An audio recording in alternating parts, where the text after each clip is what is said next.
তো সূরাতুল ইয়াসিন থেকে আজকে আমরা কথা শুনবো, ইনশাআল্লাহ। পড়েন ইনশাআল্লাহ, যতটুকু আমাদের সাধ্যে কুলায়। এটা মাক্কি সূরা।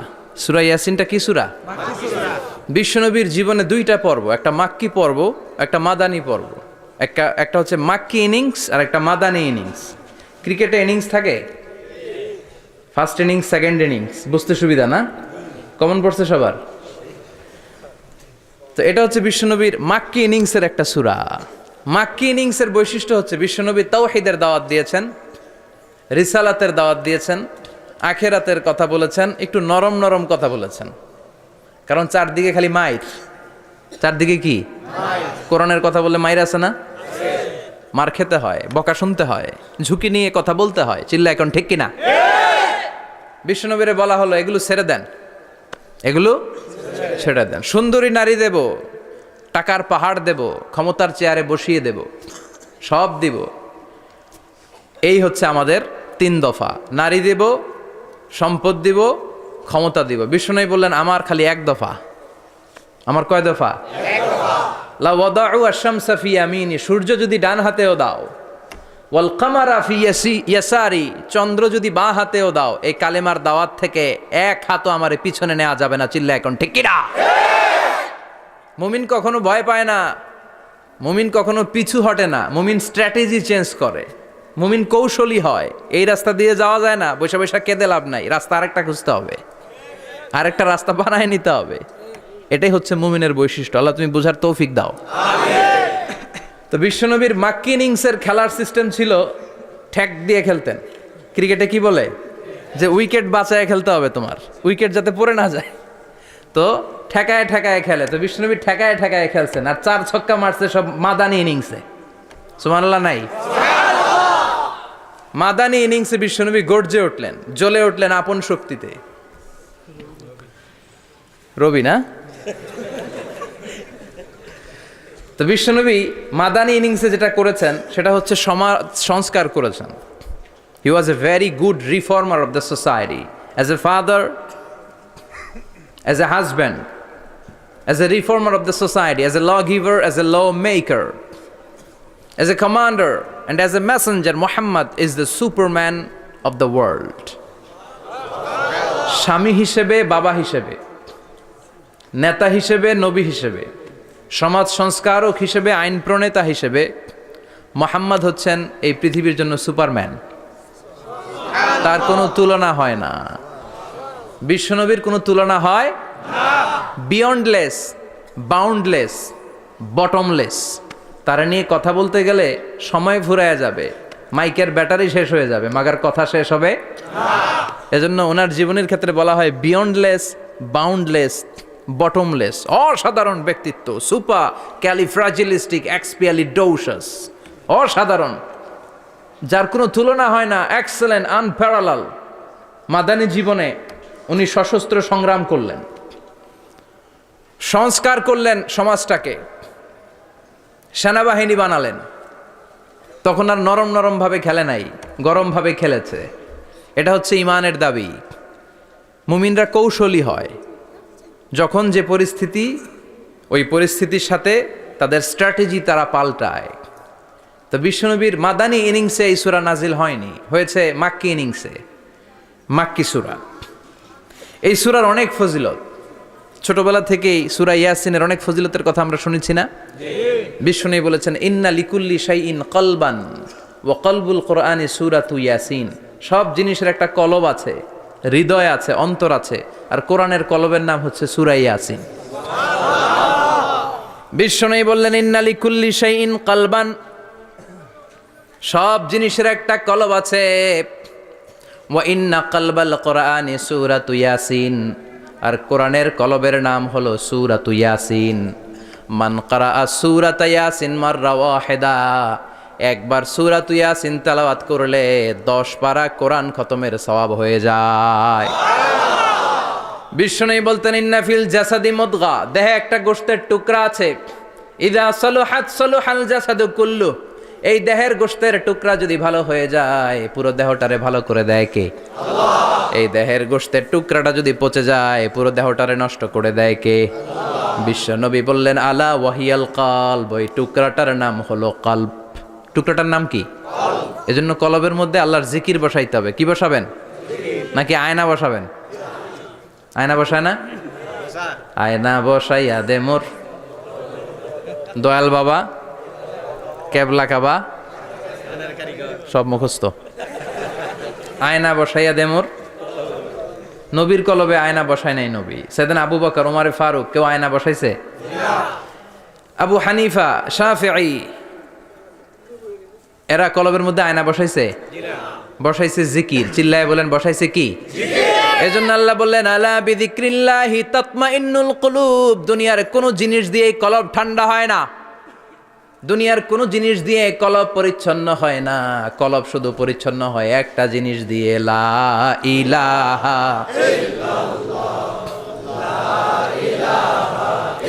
লা ইলাহা ইল্লাল্লাহু মুহাম্মাদুর রাসূলুল্লাহ সাল্লাল্লাহু আলাইহি ওয়াসাল্লাম। তাহলে কোরআনের একটা কলব আছে। আমাদের দেহে যেমনি কলব আছে, প্রতিটা প্রাণীর যেমনি কলব আছে, অন্তর আছে, কোরআনেরও কলব আছে না নাই? কোরআনের কলবের নাম? চিল্লায় বলেন কোরআনের কলবের নাম। আবার বিশ্বনবী বলতেন ইকরাউ আলা মাউতাকুম সূরাত ইয়াসিন। তোমাদের মুমূর্ষ ব্যক্তিদের সামনে বসে সূরাত ইয়াসিন তেলাওয়াত করো। রূহ চলে যাবে, মৃত্যুর একেবারে দ্বার প্রান্তে দাঁড়িয়ে এই মুহূর্তে তার পাশে বসে পড়তে আরম্ভ করেন ইয়াসিন ওয়াল কুরআনিল হাকীম ইন্নাকা লামিনাল মুরসালিনা আলা সিরাতিম মুস্তাকিম। ওই ব্যক্তির ঈমানের মৃত্যু দান করে দিবে কে? মৃত্যুর কষ্ট হালকা করে দিবে কে?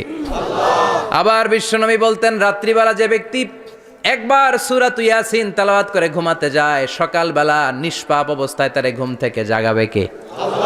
তাহলে এই সূরার মর্যাদা কম কম না বেশি বেশি?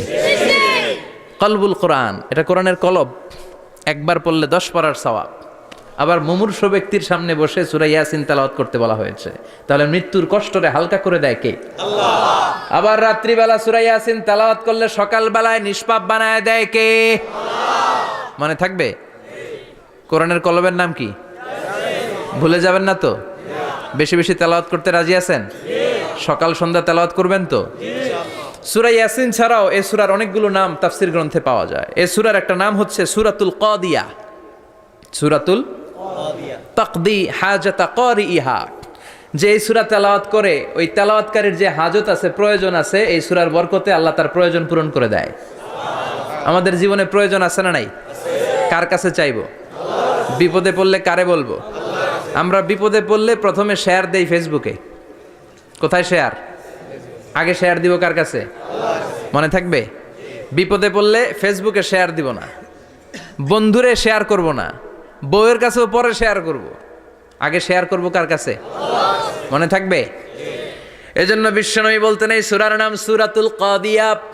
মানুষের হাজত পূরণ করে দেয়। এই সূরা তেলাওয়াত করে যদি আপনি আল্লাহর কাছে কোনো বিপদ থেকে পানা চান অথবা কোনো প্রয়োজন নিয়ে দোয়া করেন, সূরার বরকতে প্রয়োজনটা পূর্ণ করে দেয় কে? আল্লাহ। কেউ যেটা পারে না পারে কে? আল্লাহ। কেউ যেটা দেয় না দেয় কে? আল্লাহ। কেউ যেটা শোনে না শোনে কে? আল্লাহ।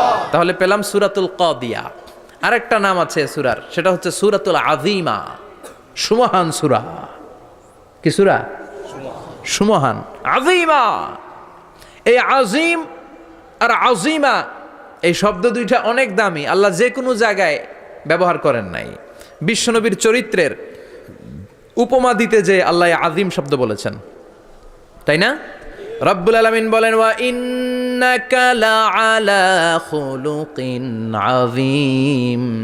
ও নবী, সাধারণ কোন চরিত্র আপনারে আমি দেই নাই, আপনারে আমি দিয়েছি আযীম একটা চরিত্র। খুলুকুন আযীম, and verily indeed you are on a very good standard of character. অসাধারণ চরিত্র দিয়েছি। বিশ্বনবীর চরিত্র বুঝাতে যে আল্লাহ কি শব্দ ব্যবহার করেছেন? কথা বলে না। তাফসীর শিখে যেতে হবে। কোন শব্দ ব্যবহার করেছেন? আযীম। আবার আল্লাহ নিজের পরিচয় দিতে যে আযীম বলেছেন, ওয়ালা ইয়াউদুহু হিফযুহুমা ওয়া হুয়াল আলিয়্যুল আযীম। সুবহানাল্লাহ। আকাশ জমিনের নিয়ন্ত্রণ করতে যে আল্লাহ কখনো ক্লান্ত হয় নাকি? কারণ তিনি হচ্ছেন আল আলিউল আযীম। আল্লাহু আকবার।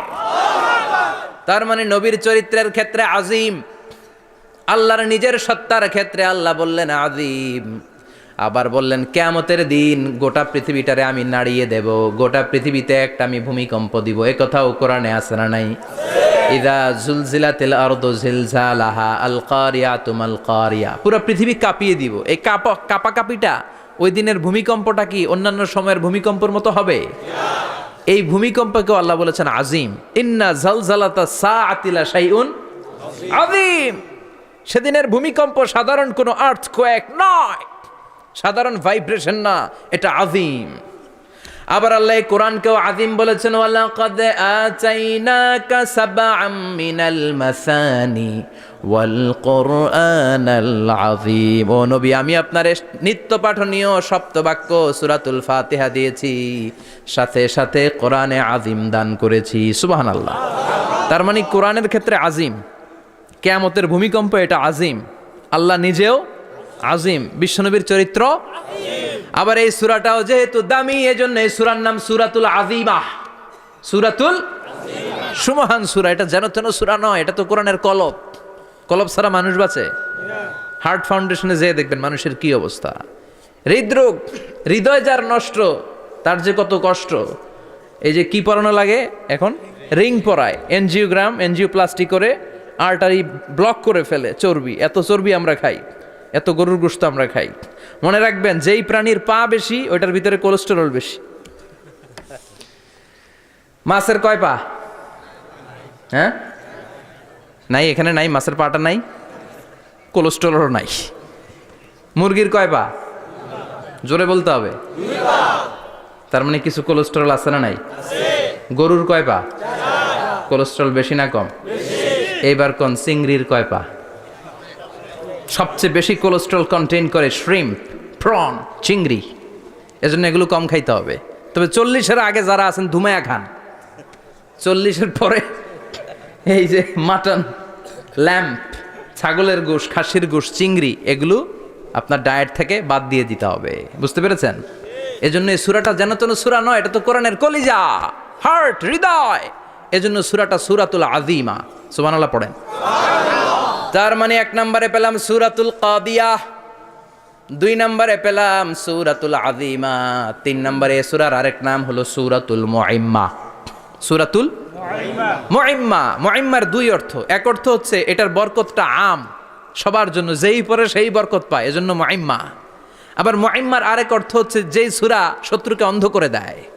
কি করে দেয়? এই সূরার প্রথম 9টা আয়াত যদি বিপদে পড়ে, শত্রুর কবলে পড়ে আপনি তেলাওয়াত করেন, শত্রুর চোখটারে অন্ধ করে দিবে কে? আল্লাহ। বিশ্বনবী মক্কা থেকে যখন মদিনায় যায়, হিজরতের সময় বিশ্বনবী সূরাত ইয়াসিনের প্রথম 9টা আয়াত তেলাওয়াত করলেন। তেলাওয়াত করে আল্লাহর নাম নিয়ে ঘর থেকে বের হলেন। আশেপাশে কাফেররা ঘুরে কিন্তু বিশ্বনবীরে দেখে না, সবাই খেলে এরকম এরকম করে, ডানে বায়ে হাতায় বিশ্বনবীর সামনে দিয়ে যায়, কিন্তু কাফেরদের চোখ অন্ধ করে দিয়েছে কে? আল্লাহ। এজন্য কোরআন তেলাওয়াত করলে কাফেরদের চোখকে অন্ধ বানায় দেয় কে? আল্লাহ। এজন্য সূরার একটা নাম হচ্ছে সূরাতুল মুইম্মা। কি নাম? অন্ধ করে দেয়। তাফসিরে কুরতুবির মুসান্নিফ ইমাম আল কুরতুবি, ওনাকে জালিম বাদশা বন্দী করেছিল। ওনার তাফসিরে এসেছে উনি শক্তিশালী লোক ছিলেন, জেলখানা ভেঙে বাঁচার জন্য দিছে দৌড়। উনারেও ধরার জন্য জালিম বাদশার সৈনিকেরা ঘোড়া নিয়ে রওনা হয়েছে। উনিও দৌড়ায়, ঘোড়াও পেছন থেকে আসে। ওমিয়া মানুষ কি ঘোড়ার দৌড়ের সাথে পারে? উনি হাঁটতে হাঁটতে হয়রান হয়ে এক বালুর ময়দানে যেয়ে ধপাস করে পড়েছেন। ওরাও ঘোড়া দিয়ে এসে নেমেছে, কিন্তু আজীব তামাশা, উনি বালুতে ধপাস করে পড়েই সূরাত ইয়াসিনের প্রথম 9 আয়াত তেলাওয়াত করতে শুরু করেছেন। ওরা নিচে নেমে ডানে বায়ে সামনে পিছনে খালি খুঁজে, কিন্তু দেখে না, সামনেই কিন্তু বসা। ওদের চোখটার অন্ধ করে দিছে কে? আল্লাহ। বিশ্বাস হয়? ঈমান হয়? এজন্য বিপদে পড়লে সূরাত ইয়াসিনের প্রথম 9 আয়াত পড়তে রাজি আছেন? আল্লাহ তুমি তৌফিক দাও। আরো জোরে পড়েন আমিন। এজন্য আল্লাহ চমৎকার ভাবে এই সূরাটা শুরু করে দিলেন। 2টা কাটা অক্ষর দিয়ে আল্লাহ বললেন ইয়াসিন ওয়াল কুরআনিল হাকীম ইন্নাকা লামিনাল মুরসালিন আলা সিরাতিম মুস্তাকিম। পড়েন সুবহানাল্লাহ। ইয়াসিন। সূরাটা শুরু করলেন কি দিয়ে? এটা কি কোনো বাক্য? এটা কি কোনো শব্দ? এটা কি অক্ষর? দুইটা। প্রথম অক্ষরের নাম, দ্বিতীয়টা আওয়াজ করে বলেন, প্রথম অক্ষরটার নাম, দ্বিতীয়টা। খুব চমৎকার না? বাক্য দিয়ে এই সূরাটা শুরু করে নাই। যেমন ইদা জুলজিলাতিল আরদু জিলজালাহা, এই সূরার প্রথম আয়াত, এটা একটা বাক্য না? জি। আচ্ছা। ওয়াদ-দুহা ওয়াল-লাইলি ইযা সাজা, বাক্য না? জি। কিন্তু ইয়াসিন, এটা কি কোনো বাক্য? না। এটা কি কোনো শব্দ? না, এটা কাটা দুইটা অক্ষর। সুবহানাল্লাহ পড়েন। সুবহানাল্লাহ। আল্লাহ 114টা সূরার প্রায় 29টা সূরা এরকম কাটা কাটা অক্ষর দিয়ে শুরু করেছেন। সুবহানাল্লাহ নাই? সুবহানাল্লাহ। এই 29টা সূরা কখনো আল্লাহ একটা অক্ষর দিয়ে শুরু করেছেন, কখনো দুইটা অক্ষর দিয়ে, কখনো তিনটা দিয়ে, কখনো চারটা দিয়ে, কখনো পাঁচটা দিয়ে। একটা অক্ষর দিয়ে আল্লাহ কোরআনের সূরা শুরু করেছেন, এরকম একটা সূরা বলেন। নুন ওয়াল কলামি ওয়া মা ইয়াসতুরুন। নুন, নুন দিয়ে সূরা শুরু হয়ে গেছে। তারপরে কফ, এক অক্ষর দিয়ে সূরা শুরু হয়ে গেছে। সুবহানাল্লাহ পড়েন। সুবহানাল্লাহ। এবার বলেন দুই অক্ষর দিয়ে সূরা শুরু হয়েছে এরকম সূরা বলেন। আমিন। এত দূরে যান কেন? এটা আছে না নাই? ইয়াসিন। সুবহানাল্লাহ পড়েন। ইয়াসিন দুই অক্ষর দিয়ে। তারপরে হামিম। এবার তিন অক্ষর দিয়ে আল্লাহ সূরা শুরু করছেন এরকম, আলিফ লাম মিম তাসিন মিম। আল্লাহু আকবার। আবার চারটা অক্ষর দিয়ে সূরা শুরু হয়েছে এরকম আছে না নাই? হাফেজ সাহেব কোন? আলিফ লাম মিম র, আলিফ লাম মিম সদ, আছে না নাই? আবার পাঁচটা কাটা অক্ষর দিয়ে সূরা শুরু হয়েছে এরকম সূরাও আছে না নাই? সূরা মারিয়ামের শুরুতে কি আছে? কাফ হা ইয়া আইন সদ। সুবহানাল্লাহ পড়েন। এরকম প্রায় 29টা সূরা আল্লাহ কাটা কাটা অক্ষর দিয়ে শুরু করেছেন, কোনো বাক্য দিয়ে নয়, কোনো শব্দ দিয়ে নয়। কি দিয়ে? হারফ দিয়ে। হারফ, এই হারফগুলোরে বলে হুরুফ আত-তাহাজ্জি বা হুরুফ আল মুকাত্তাআত, কাটা কাটা অক্ষর। মনে রাখবেন কোরআনের আয়াতগুলো দুই ভাগে বিভক্ত, একটা মুহকাম, একটা মুতাশাবিহ। মুহকাম মানে যেগুলোর অর্থ আমরা জানি, যেগুলোর ব্যাখ্যা আমরা জানি, যেটার ইন্টারপ্রিটেশন, এক্সপ্লেনেশন আমাদের জানা আছে। আর মুতাশাবিহ আমরা অর্থ জানি না, আমরা ব্যাখ্যা জানি না, এটা দিয়ে আসলে কি বুঝাইছে আমরা কেউ জানে না। জানে একজন, চিল্লায় বলেন তিনি কে?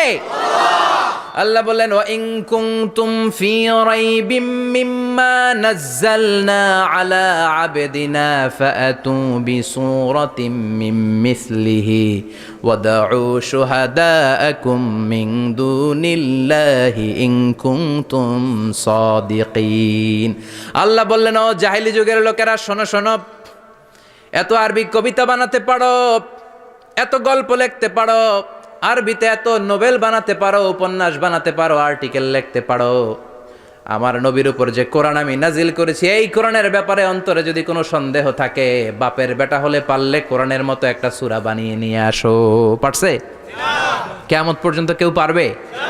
বিশ্বনবী যেই জামানাতে এসেছিলেন ওই জামানায় আরবি ভাষা সাহিত্যের উৎকর্ষতা সাধিত হয়েছিল। আরবি ভাষার এতটা উৎকর্ষ পৃথিবী কখনো দেখে নাই। কবিতা, গদ্য, পদ্য, গল্প, উপন্যাস, রচনা, প্রবন্ধ, আর্টিকেলের সয়লাভ। এই ভাষা সাহিত্যিকদের চোখে আঙ্গুল দিয়ে আল্লাহ বুঝাতে চাইলেন, এত অর্থ করতে পারো, এত ব্যাখ্যা জানো, এত বড় বড় বুলিয়া ওড়াও, এত কিছু তুমি জানো, তাহলে বলো ইয়াসিন অর্থ কি? সুবহানাল্লাহ কইবেন না? তাইলে বল নুন অর্থ কি? কফ মানে কি? আলিফ লাম রা মানে কি? ফাবুহিতাল্লাযী কাফার। কেউ জানে না, কেউ উত্তর দিতে পারে না। কোন সুবহানাল্লাহ। এটা কোরআনের মুজিজা, এটার অর্থ কেউ জানে না। আর এগুলোর অর্থ নিয়ে খোঁচাখুচি করাও ঠিক না। তবে মুফাসসিরিনে ইকরাম এগুলোর কিছু অর্থ সম্ভাব্য বলার চেষ্টা করেছেন। যেমন ইয়াসিনের অর্থ ইবনে আব্বাস বলেছেন এর অর্থ হতে পারে ইয়া ইনসান, হে মানুষ। সুবহানাল্লাহ পড়েন। কেউ কেউ বলেছে এটার অর্থ হতে পারে ইয়া সাইয়্যিদ আল মুরসালিন। কেউ কেউ বলেছেন ইয়াসিন হতে পারে ইসমুল্লাহ, আল্লাহর নাম। কেউ বলেছেন এটা হতে পারে ইসমুন লিন নবী, বিশ্ব নবীর নাম। আবার কেউ কেউ বলেছেন ইয়াসিন হতে পারে এই কোরআনে কারিমের একটা নাম। কোন সুবহানাল্লাহ। এই সম্ভাব্য সব কথাগুলো বলে পৃথিবীর সব মুফাসসিররা বলতে বাধ্য হয়েছেন আল্লাহু আ'লামু বিমুরাদিহি বিহি। এটার দ্বারা আসল অর্থ যে কি এটা আমরা কেউ জানি না। জানে কে? আল্লাহ। চিৎকার করে বলতে হবে, জানে কে? আল্লাহ। তাহলে ইয়াসিন মানে আমরা জানি না। ইয়াসিনের অর্থ আমরা ছেড়ে দেব কার উপর? এরপরে আল্লাহ বললেন ওয়াল কোরআনিল হাকিম, প্রজ্ঞাময় বিজ্ঞানময় কোরআনের শপথ। ওয়াল কোরআনিল হাকিম, বিজ্ঞানময় প্রজ্ঞাময় কোরআনের শপথ বা কসম। ওয়াল কোরআনিল হাকিমে যে ওয়া, এই ওয়াটারে আরবিতে বলে ওয়া আল কাসামিয়া। কি বলে? ওয়া আল কাসামিয়া, কসম কাটার জন্য আল্লাহ এই ওয়া ব্যবহার করেছেন। যত জায়গায় কোরআনে আল্লাহ কসম কেটেছেন, ওই কসমের শব্দটার আগে ওয়া আছে না নাই? ও মিয়া, কোরআনে আল্লাহ সময়ের শপথ করেছেন, কসম কেটেছেন, যুগের কসম কেটেছেন। যুগের সময়ের আরবি হলো আল আসর, এই আসরের আগে ওয়া আছে না নাই? কি বলছে আল্লাহ? ওয়াল আসর, ওয়াল। আবার তিন ফলের কসম আল্লাহ কোরআনে কেটেছেন, কি বলেছেন? ওয়াত্তিন, মানে তিনের কসম। জাইতুনের কসম কেটেছেন, বলেছেন ওয়াজ জাইতুন। তুর পাহাড়ের কসম কেটেছেন, বলেছেন ওয়া তুর সিনিন। যত জায়গায় কসম তত জায়গায় ওয়াও আছে না নাই? পাহাড়ের নামে কসম কেটেছেন, আল্লাহ বলেছেন ওয়া তুর। সূর্যের নামে কসম কেটেছেন, আল্লাহ বলেছেন ওয়াশ শামসি ওয়া দুহাহা। সুবহানাল্লাহ কইবেন না? ফজরের নামে কসম কেটেছেন, কি বলেছেন? ওয়াল ফাজর। জিলহজ মাসের প্রথম 10 রাতের কসম কেটেছেন, কি বলেছেন? ওয়া লায়ালিন আশর। জোর আর বেজরের কসম কেটেছেন, আল্লাহ বলেছেন ওয়াশ-শাফঈ ওয়াল ওয়াতর। সূরা ইয়াসিনে কাটা কাটা 2টা অক্ষরের পরে রব্বুল আলামিন কোরআনের কসম কেটেছেন, এজন্য আল্লাহ বলেছেন ইয়াসিন ওয়াল কোরআনিল হাকিম। ইয়াসিন ওয়াল কোরআনিল হাকিম, প্রজ্ঞাময় বিজ্ঞানময় কোরআনের শপথ। কোরআনের মধ্যে বিজ্ঞান আছে না নাই? বেশি না কম? বিশ্বাস হয় না নাস্তিকদের কথা বিশ্বাস হয়? নাস্তিকরা বলে কোরআনের মধ্যে বিজ্ঞান নাই, কোরআনের মধ্যে সায়েন্স নাই, কোরআনের ভেতরে টেকনোলজি নাই। কিন্তু কোরআন বলে এমন কিছু নাই, মানুষের প্রয়োজনীয় এমন কিছু নাই যেটা আমার ভিতরে নাই। আল্লাহু আকবার। আল্লাহ বললেন মা ফররাতনা ফিল কিতাবি মিন শাই, কিতাবের মধ্যে আমি কিছু বাদ রেখে দেই নাই। ইতিহাসের কথা বলেছি, পাতালপুরীর কথা বলেছি, ঊর্ধ্ব জগতের কথা বলেছি, মহাকাশের কথা বলেছি, cosmology, astrology, geology, zoology, botany, human anatomy, embryology, সব কিছুর কথা কোরআনের মধ্যে দিয়েছে কে? আল্লাহ। কোরআনের ভেতরে মানুষের কথা আছে না নাই? আছে। কোরআনের মধ্যে গাভীর কথা আছে না নাই? গাভীর কথাও আছে। কই আছে? হ্যাঁ, সূরাতুল গাভীর সূরা। সুবহানাল্লাহ কইবেন না? সুবহানাল্লাহ। মানুষের কথা আছে সূরাতুল ইনসান, জিনদের কথা আছে সূরাতুল জিন, মাকড়সার কথা আছে সূরাতুল আনকাবুত, মৌমাছির কথা আছে সূরাতুন নাহাল। মৌমাছির কথা বলেছেন, দুধের কথা বলেছেন, প্রাণীর কথা বলেছেন, খাদ্যের কথা বলেছেন, মানুষের দেহ বৈশিষ্ট্যের কথাও বলেছেন। চিৎকার করে পড়েন আল্লাহু আকবার। আল্লাহ বললেন ওয়া আওহা রাব্বুকা ইলান নাহলি আনিত্তাখিযি মিনাল জিবালি বুয়ুতাও ওয়া মিনাশ শাজারি ওয়া মিম্মা ইয়ারিশুন। সুবহানাল্লাহ পড়েন। ওয়া আওহা রাব্বুকা ইলান নাহল, আল্লাহ মৌমাছির কাছে সিক্রেট মেসেজ পাঠিয়েছেন। সুবহানাল্লাহ পড়েন। ওহিকে আরবিতে বলে সিক্রেট মেসেজ। সায়েন্টিফিক আলোচনা শুরু হইতেছে, মনোযোগ আছে না গেছে? জিমানি ধরছে? হ্যাঁ, মনোযোগ আছে না গেছে? তাকবীর দেওয়া যাবে? জোরে না আসতে? শুরুতে বিবাহিতরা দেন, এরপরে অবিবাহিতরা দেন, এরপরে সবাই মিলে দেন। বিবাহিত কারা কারা দেখি?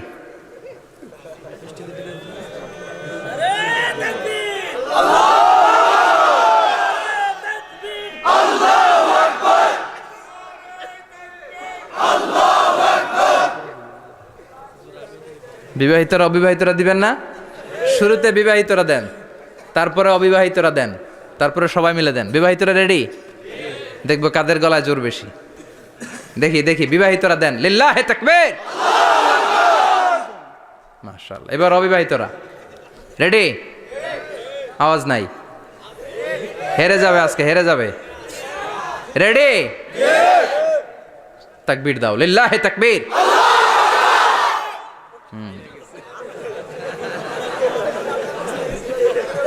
ইয়াংদের পারফরমেন্সই আলাদা, আওয়াজ বেশি। এবার সবাই মিলে তিনটা লিল্লাহে তাকবীর, লিল্লাহে তাকবীর, লিল্লাহে তাকবীর। আল্লাহ মৌমাছিকে ওহী করেছেন। কি করেছে? দেখেন, ওয়াল কোরআনিল হাকিম, আল্লাহ যে বললেন শেষ হবে না এই কথা। ওয়াল কোরআনিল হাকিম, বিজ্ঞানময় কোরআনের শপথ, প্রজ্ঞাময় কোরআনের শপথ।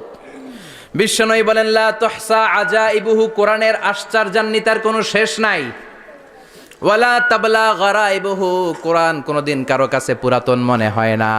ফিহি মাসাবিহুল হুদা, কোরআনের মধ্যে আছে হেদায়েতের মশাল। ওয়া মানারুল হিকমা, কোরআন হলো বিজ্ঞানের সুউচ্চ মিনার।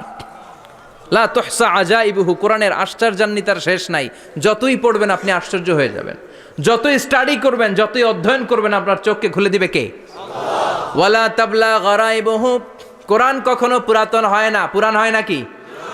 যার বয়স 50 বছর ধরে নামাজি মানুষ, প্রতি নামাজের প্রত্যেক রাকাতে কোন সূরা পড়া লাগে? তো 50 বছর যদি কেউ নামাজি হয়, তাহলে কত লক্ষবার উনি সূরা ফাতিহা পড়ছে উনি নিজে জানে? তারপরেও কোনোদিন কি মনে হয়েছে সূরা ফাতিহাটা একটু পুরান পুরান লাগে? আজকে কুল হল্লা দিয়ে শুরু করুন, কথা বলেন। পুরান লাগছে কোনোদিন? এত পড়ছে এটা, আজকে আর এটা না, আজকে আর একটা, এরকম মনে হয়? ওয়ালা চাবলা গারাইবুহু, পুরান লাগে না। প্রতিদিন নতুন, প্রতিনিয়তই নতুন, অলওয়েজ নিউ, সব সময় নতুন। এজন্য বিশ্বনবী বললেন লা তুহসা আজাইবুহু, কোরআনের আশ্চর্যান্বিতার শেষ নাই। ওয়ালা তাবলা গারাইবুহু, কোরআন কখনো পুরাতন হয় না। ফিহি মাসাবিহুল হুদা, কোরআনের মধ্যে আছে হেদায়েতের মশাল। ওয়া মানারুল হিকমা, কোরআন হলো বিজ্ঞানের সুউচ্চ মিনার। সুবহানাল্লাহ। আল্লাহ বললেন ওয়া আওহা রাব্বুকা ইলান নাহাল, আমি মৌমাছির কাছে মেসেজ দিলাম, সিক্রেট মেসেজ। আনিত্তাখিযি মিনাল জিবালি বুয়ুতা, তোমরা পাহাড়ের মধ্যে তোমাদের বাড়ি বানাও, মৌচাক বানাও। অমিনা সাজার, গাছের মগ ডালে, বড় বড় ডালে তোমরা বাসা বানাও। ওয়া মিম্মা ইয়ারিশুন, উঁচু উঁচু জায়গায় মৌচাক বানাও, যাতে করে গ্রামের ছোট্ট ছেলেরা ঢিল মারতে না পারে। কোন সুবহানাল্লাহ। মৌমাছির আল্লাহ শিখাই দিছে। নিচু জায়গায় কোনোদিন মৌমাছির বাসা দেখবেন? নিচু জায়গায় সহজে নাগাল পাওয়া যায়, ধরা যায়। কথা কন। ডাল বেয়ে মগ ডালে ওঠা লাগে মধু খাইতে চাইলে। চিল্লায় বলেন ঠিক কিনা? আল্লাহ সিক্রেট মেসেজ দিলেন আর বললেন আনিত্তাখিযি। আলেম যারা আছেন বলেন তো, ইত্তাখিযি এটা কি মুজাক্কারের সিগা না মুয়ান্নাসের সিগা? কথা কইতে হবে। কেউ নাই এটার উত্তর দেওয়ার মতো? মুয়ান্নাস, মাশাআল্লাহ। এটা স্ত্রীবাচক শব্দ। আল্লাহ মৌমাছিকে যে মেসেজ করছে পুরুষ মৌমাছিরে কয় নাই, এটা নারী মৌমাছিরে কইছে। চিল্লা এখন সুবহানাল্লাহ। এখন গবেষণা করে দেখা গিয়েছে, কার্ল ভন ফ্রিচ একজন অস্ট্রিয়ান বিজ্ঞানী, উনি এটা নিয়ে গবেষণা করে 73 সালে 1973-তে নোবেল পেয়ে গেছে। এই আয়াতের উপর গবেষণা করে আল্লাহ কেমন করে সিক্রেট মেসেজ দিয়েছেন, কেমন করে মৌমাছি মৌচাকের বাসা বাঁধে, কেমন করে মধু আহরিত হয়, এটার উপর গবেষণা করে উনি একটা বই লিখেছেন, দ্য ডান্সিং বিজ।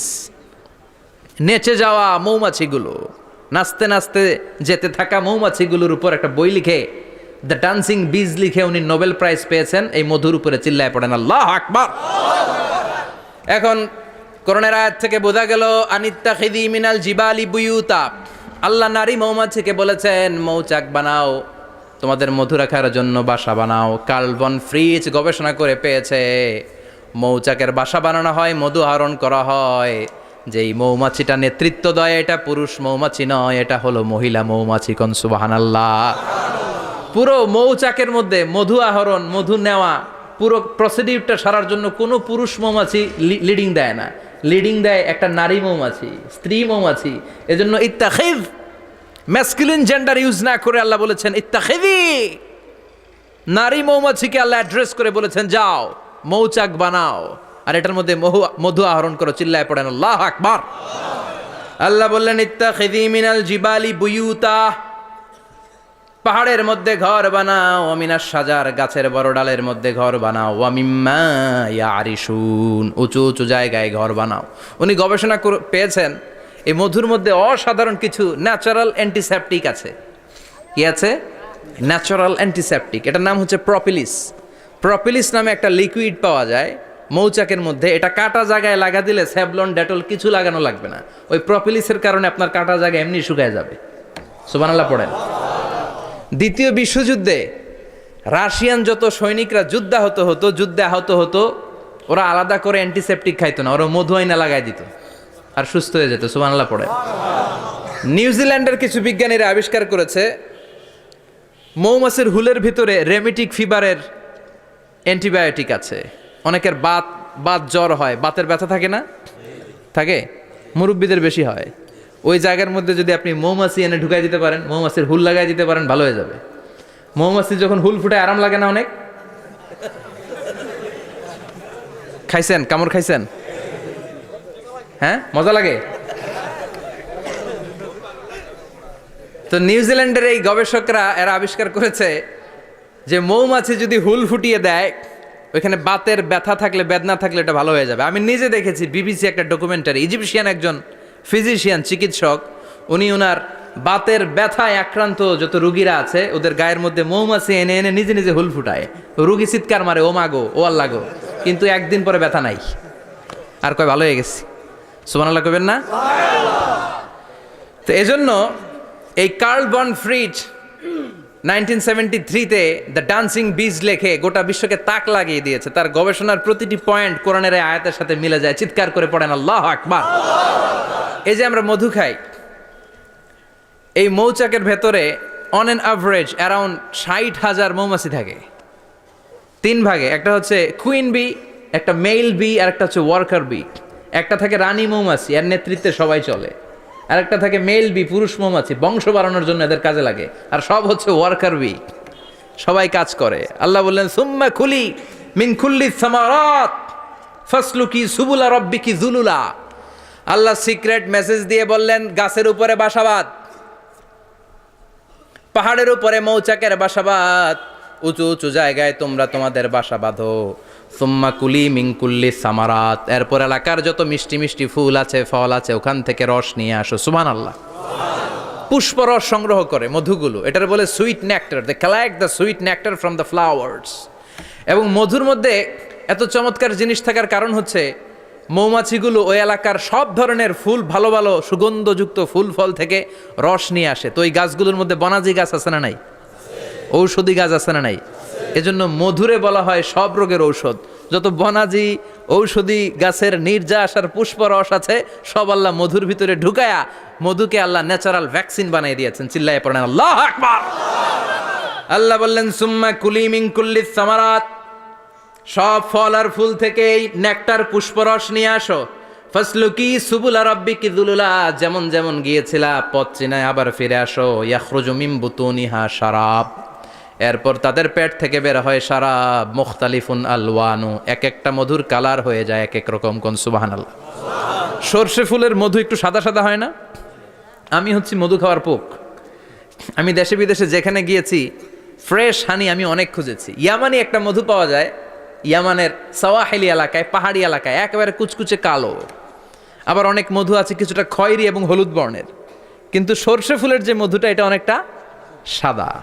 এই পুষ্পরস নিয়ে মৌমাছিগুলো মৌচাকের মধ্যে ঢেলে দেয় না, এগুলো খেয়ে ফেলে। প্রত্যেকটা মৌমাছির পেটের ভেতরে আল্লাহ 2টা করে স্টোমাক দিয়েছে, পাকস্থলী। সুবহানাল্লাহ পড়ে। এটাই Karl von Frisch the dancing bees বইয়ের মধ্যে লিখেছে গবেষণায়, যে 2টা পাকস্থলী।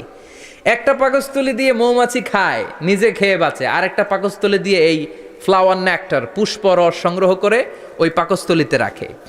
ওই পাকস্থলীর ভেতরে আল্লাহ একটা ন্যাচারাল এনজাইম দিয়েছেন। ওই এনজাইমের সাথে ওই পুষ্পরসটা মিক্সড হয়। তারপরে আরেকটা টিউব আছে, ওই টিউব দিয়ে মৌমাছি যে সে বাসার মধ্যে মৌমাছির যে সেখানে সাপ্লাই করে দিয়ে আসে, মধু ঢুকিয়ে দিয়ে আসে। চিল্লায় পড়েন সুবহানাল্লাহ। তার মানে বিষয়টা এমন না ফুলের রস নিয়ে মৌচাকের দিয়ে আসলো, ফুলের রস সে নেয়, তার স্পেশাল একটা স্টোমাকের মধ্যে ঢুকায়, সেখানে এনজাইম দিয়ে, পাচক রস দিয়ে আল্লাহ এটাকে সমৃদ্ধ করে দেয়।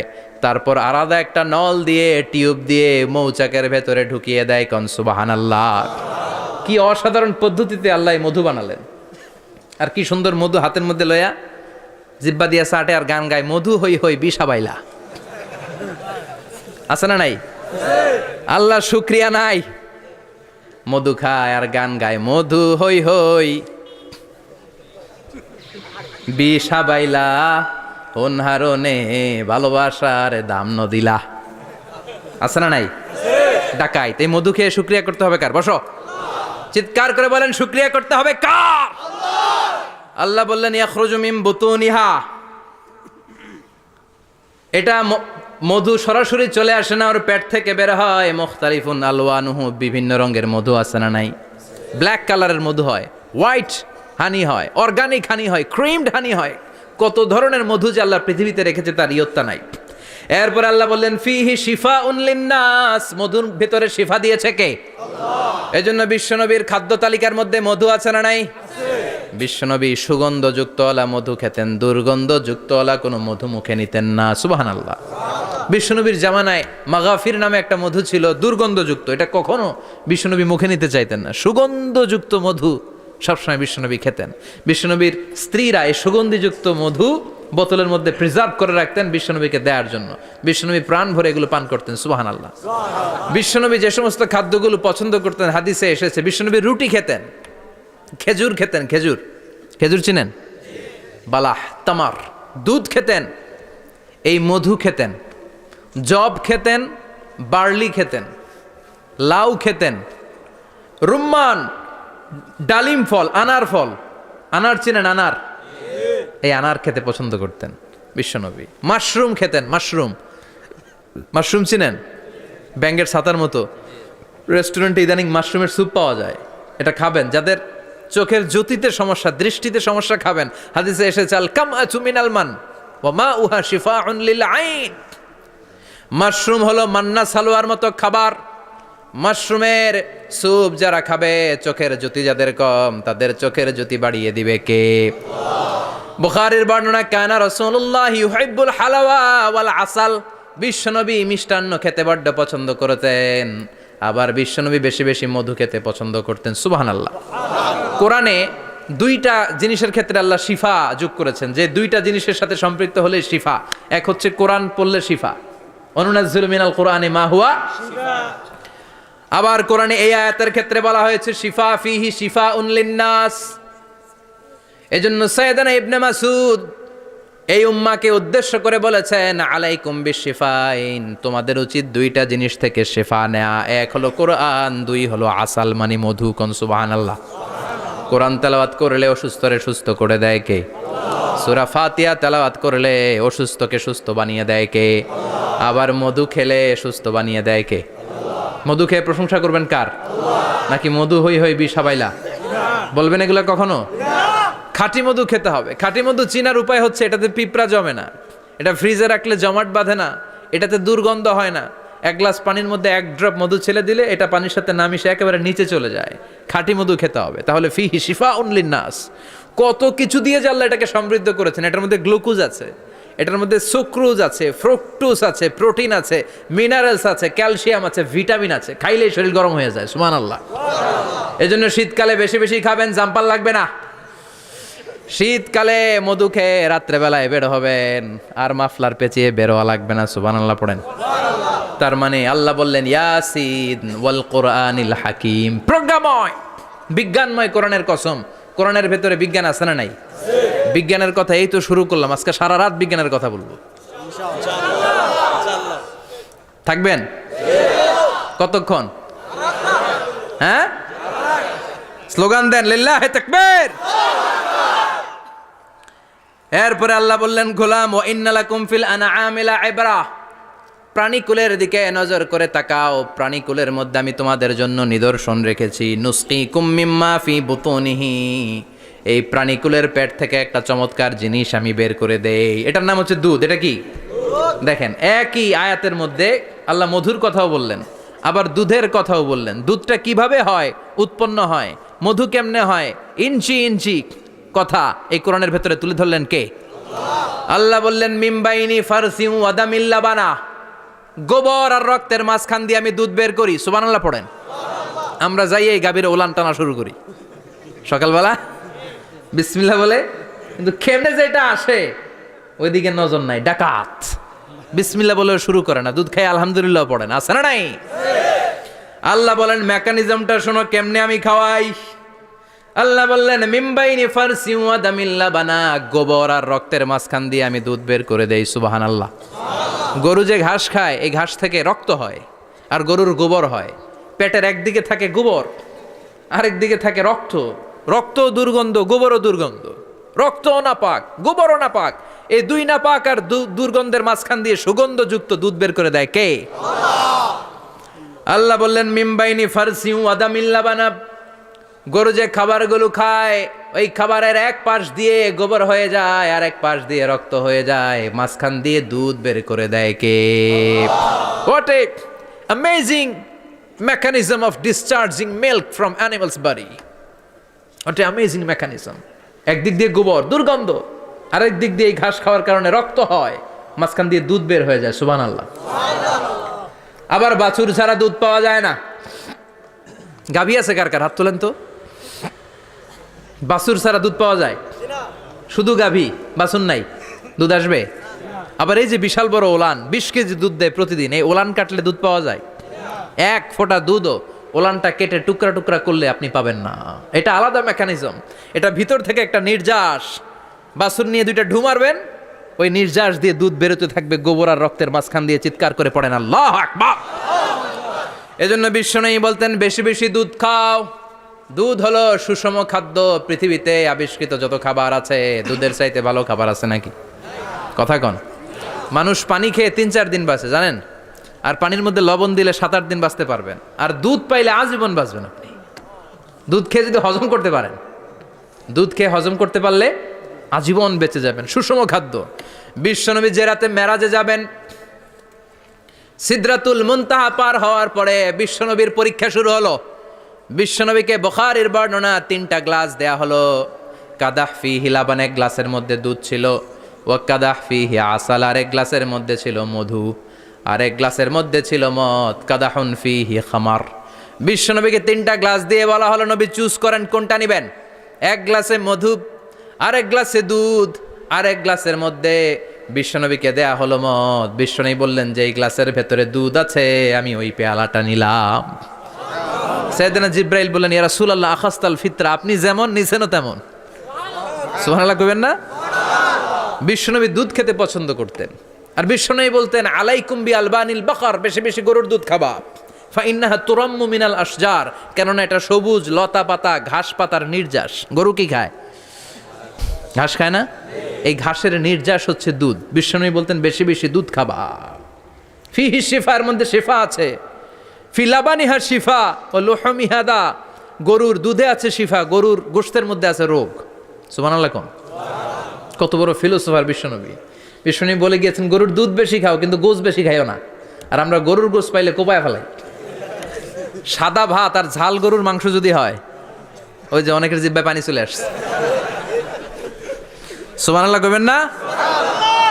বিশ্বনবী বলতেন দুধ খাও, গোশ খাইও কম। গরুর গোশত কম খাবা, গরুর দুধ বেশি খাবা। সুস্থ রাখবে কে? আল্লাহ। আবার বিশ্বনবী মায়েদেরকে বলেছেন ও মায়েরা, সন্তান হওয়ার পরে 2 বছর দুধ খাওয়াবা। আল্লাহু আকবার। والوالدات يرضعن أولادهن حولين كاملين لمن أراد أن يتم الرضاعة। সন্তান যারা পেয়েছো মায়েরা বোনেরা, 2 বছর দুধ খাও। সন্তানকে সুস্থ রাখবে কে? আল্লাহ। বাচ্চা ডেলিভারির পরপরই আল্লাহ তাআলা মায়ের বুকে একটা দুধ দেয়, এটাকে বলে শাল দুধ। এটা হচ্ছে বাচ্চার জীবনের প্রথম প্রাকৃতিক টিকা। সুবহানাল্লাহ কয় না? এটা বেবির জীবনে ন্যাচারাল প্রাকৃতিক টিকা, প্রতিষেধক আল্লাহ দিয়ে দিয়েছে। আপনার বাচ্চাকে টিকা দিন, স্লোগান আছে না? 5টা-7টা টিকা দেওয়া লাগে। প্রথম টিকাটা আল্লাহ নিজেই ফ্রি দিয়ে দিছে। এটা শাল দুধের ভেতরে পাওয়া যায়। এজন্য বাচ্চাকে শাল দুধ খাওয়াতে হবে। তার ব্রেনের গ্রোথ হবে, সে শক্তিশালী হবে, সে দেশপ্রেমিক হবে, সে আল্লাহওয়ালা হবে। চিল্লা এখন ঠিক কিনা? যে মায়েরা বাচ্চারে দুধ খাওয়ায় ওই বাচ্চারা মায়েরে ভালোবাসে বেশি। আর যেই মা গুলো বাচ্চারে দুধ না খাওয়ায় আর ডানু খাওয়ায়, আর কি কি আছে? হরলিক্স আর সিরালেক, কমপ্লেট। যারা এগুলো খাওয়াবে, ডানু খাওয়াবে, যারা ল্যাকটোজেন খাওয়ায়, যারা বুকের দুধ খাওয়াতে চায় না কোনো কারণ ছাড়া, 2 বছর বাচ্চারে দুধ দিতে চায় না, এই বাচ্চাগুলো বড় হলে ওই মারে বৃদ্ধাশ্রমে দিয়ে আসবে। কথা কন, কথা কন। এজন্য মায়েরা বোনেরা সন্তান হলেই তাকে বুকের দুধ দিয়ে আল্লাহর পক্ষ থেকে যে টিকাটা, এই টিকাটা পেটের ভেতরে ঢুকায় দিতে হবে। চিল্লা এখন ঠিক কিনা? এটা হচ্ছে ন্যাচারাল টিকা। এজন্য আল্লাহ বললেন ইয়াসিন ওয়াল কোরআনিল হাকিম। ইয়াসিন, বিজ্ঞানময় কোরআনের শপথ। কোরআনের মধ্যে বিজ্ঞান আছে না নাই? অভাব নাই। কয়টা শুনবেন? আল্লাহ কসমোলজির কথা বলেছে, অ্যাস্ট্রোলজি কথা। কসমোলজি হচ্ছে সৃষ্টি তত্ত্ব। কসমোলজি কি? সবাই বলেন কসমোলজি কি? আল্লাহ বললেন আওয়ালাম ইয়ারাল্লাযীনা কাফারু আন্নাস সামাওয়াতি ওয়াল আরদা কানাতা রাতকান ফাফাতাকনাহুমা। কাফেররা কি দেখে না মহাবিশ্বের সব কিছু একসাথে মিলে ঝিলে ছিল, বিশাল এক বিস্ফোরণের মাধ্যমে আমি মহাবিশ্ব তৈরি করেছি। সুবহানাল্লাহ। আদিতে, শুরুতে কিন্তু সব আকাশ, বাতাস, জমিন, চন্দ্র, সূর্য, নক্ষত্র, গ্রহ, নীহারিকা পুঞ্জ, গ্যালাক্সি, ব্ল্যাক হোল সব কিছু মিলেমিশে একসাথে ছিল। এটার ঘনত্ব ছিল খুব বেশি। মহাবিশ্বের সব কিছু ছিল একটা বিন্দু। এটাকে বিজ্ঞানীরা নাম দিয়েছে দ্য সিঙ্গুলারিটি, মহা একত্ব। এরপর একটা প্রচণ্ড বিস্ফোরণের মধ্য দিয়ে মহাবিশ্ব সৃষ্টি হয়েছে। এটার ওরা নাম দিয়েছে বিগ ব্যাং থিওরি। কি নাম? স্টিফেন হকিং মারা গেছে না গত বছর নাকি? হ্যাঁ, বছর খানিক আগে মারা গিয়েছে। সবচেয়ে বড় পদার্থবিজ্ঞানী ছিল। সে একটা বই লিখেছে, from the brief history of time, a brief history of time from big bang two black hole. সেখানে সে প্রমাণ করেছে কোরআনের এই আয়াত, কানাতা রাতকান, মহাবিশ্বের সব কিছু একটা বিন্দু ছিল। চাঁদ, সূর্য, গ্রহ, তারা সব কি ছিল? কথা বলেন, সবাই বলেন। একটা মাত্র বিন্দু ছিল। আল্লাহ বলেন, don't the disbeliever observe that the heavens and earth were joint together then I separated with a gigantic sound explosion. সব একসাথে ছিল, চাঁদ, তারা, আকাশ, নদী, নালা সব একসাথে। তারপরে একটা বিকট বিস্ফোরণের মধ্য দিয়ে পৃথিবী হয়েছে, এ চাঁদ হয়েছে, চন্দ্র হয়েছে, সূর্য হয়েছে, মহাবিশ্বের সব কিছু এই মহাবিস্ফোরণের মধ্য দিয়ে হয়েছে। চিৎকার করে পড়েন আল্লাহু আকবার। এই যে ছোট্ট পৃথিবীতে আমরা বসে আছি, এই পৃথিবীর চেয়ে সূর্য 13 লক্ষ গুণ বড়। চিল্লায় পড়েন আল্লাহু আকবার। এটা কি বাড়ির কাছের কথা? 13 লক্ষ গুণ বড়, কল্পনা করা যায়? তার মানে কি সূর্যই সবচেয়ে বড়? না, সূর্যের চেয়ে অনেক বড় বড় তারা আছে। ব্যাটেল জিউস নামে একটা তারা আছে মহাকাশে, যেটা যে সূর্য পৃথিবীর চেয়ে 13 লক্ষ গুণ বড়। এই ব্যাটেল জিউস তারা সূর্যের চেয়ে 33 কোটি গুণ বড়। এই ব্যাটেল জিউস তারাটাই কি সবচেয়ে বড়? না, এর চেয়েও কত বড় তারা যা আছে কোনো হিসাব নাই। এরকম বিশাল বিশাল তারা ঘুরতে ঘুরতে মাওয়াকিউন নুজুম, ব্ল্যাক হোল নামে একটা রেঞ্জ আছে। এই রেঞ্জের মধ্যে যদি ঢুকে যায়, ছোট্ট বাচ্চার মুখে চকলেট দিলে বাচ্চা যেমনি চকলেট চুষে খেয়ে ফেলে, এই বিশাল বিশাল তারাগুলো ব্ল্যাক হোলের মধ্যে ঢুকলে এক মুহূর্তের মধ্যে নিঃশেষ হয়ে যায়। চিল্লায় পড়েন আল্লাহু আকবার। এজন্য আল্লাহ বললেন, ফালা উকসিমু বিমাওয়াকিউন নুজুম। এই তারকা নিঃশেষ হওয়ার যে জায়গাটা, এই জায়গার কসম আমি কোরআনের মধ্যে খেলাম। এই ব্ল্যাক হোলের রেঞ্জের ভেতরে তারা আসলে মুহূর্তের মধ্যে নিঃশেষ বানিয়ে দেয় কে? একটা তারার চেয়ে আরেকটা তারা বড়। এরকম হাজার কোটি তারা মিলে আমাদের গ্যালাক্সি। এই গ্যালাক্সির নাম হচ্ছে মিল্কি ওয়ে। কি নাম? আমাদের গ্যালাক্সির নাম কি? সবাই বলেন তো। Milky way. কি নাম? এরকম একটা গ্যালাক্সি না, লক্ষ কোটি গ্যালাক্সি আছে। আমাদের গ্যালাক্সির পরে সবচেয়ে কাছের গ্যালাক্সির নাম অ্যান্ড্রোমেডা। কি নাম? এই অ্যান্ড্রোমেডা গ্যালাক্সি আমাদের গ্যালাক্সি থেকে 2.5 মিলিয়ন লাইট ইয়ার দূরে, মানে 25 লক্ষ লাইট ইয়ার। সুবহানাল্লাহ কইবেন না? আলোর গতি হচ্ছে পৃথিবীতে সবচাইতে বেশি বর্তমান সময় পর্যন্ত, জানেন? সেকেন্ডে কত মাইল? 1,86,000 মাইল। এক সেকেন্ডে আলো ছুটে 1,86,000 মাইল বেগে। এত বেগের কোনো প্লেন বা রকেট নিয়ে যদি আপনি আমাদের গ্যালাক্সি থেকে মিল্কি ওয়ে থেকে অ্যান্ড্রোমেডাতে যেতে চান, তাহলে আপনার 25 লক্ষ বছর লেগে যাবে। সুবহানাল্লাহ বাড়িতে যায় বললেন। এরপর আল্লাহ বললেন, ওয়াস-সামাআ বানাইনাহা বিআইদিন ওয়া ইন্না লামুসিউন। আকাশ আমি বানালাম, গ্যালাক্সি আমি বানালাম, বানানোর পর থেকে সবগুলোর আমি প্রশস্ত করতে শুরু করে দিলাম। সব ছিল ক্ষুদ্র, একটা বিন্দুর মধ্যে আমি বিস্ফোরণ করলাম একটা আওয়াজ দিয়ে। আওয়াজটা ছিল কুন। আওয়াজটা ছিল কি? জোরে কন, আবার কন। কুন ফায়া। ইন্নামা আমরুহু ইযা আরাদা শাইআন আন ইয়াকুলা লাহু কুন ফায়াকুন। আল্লাহ যখন কিছু করতে চান শুধু বলেন কুন, শুধু বলেন বি। কুন মানে বি, ইট ওয়াজ, এটা হয়ে যায়। হাও বলতে দেরি। এই মহাবিস্ফোরণের নেপথ্যে যে শব্দটা ছিল সেটা ছিল কুন। সেটা ছিল কি? আল্লাহ কোন বলতে দেরি মুহূর্তের মধ্যে বিগ ব্যাং, বিশাল এক্সপ্লোশন, তারপর থেকে মহাবিশ্ব ছড়াচ্ছে। আল্লাহ বলছেন এই কোরআনের ভেতরে বলে দিয়েছেন ওয়া ইন্না লা মুসিউন, আমি এই মহাবিশ্বকে, এই গোটা ইউনিভার্সকে আমি প্রতিনিয়ত সম্প্রসারিত করছি। প্রতিনিয়ত এটা বড় হচ্ছে, সম্প্রসারিত হচ্ছে। চিল্লায় বলেন আল্লাহু আকবার। আজ থেকে মাত্র 20 বছর আগে এটা তারা আবিষ্কার করেছে। এটা কোন সাল? 2020 বছর পেছনে গেলে কত? 1998, তাই না?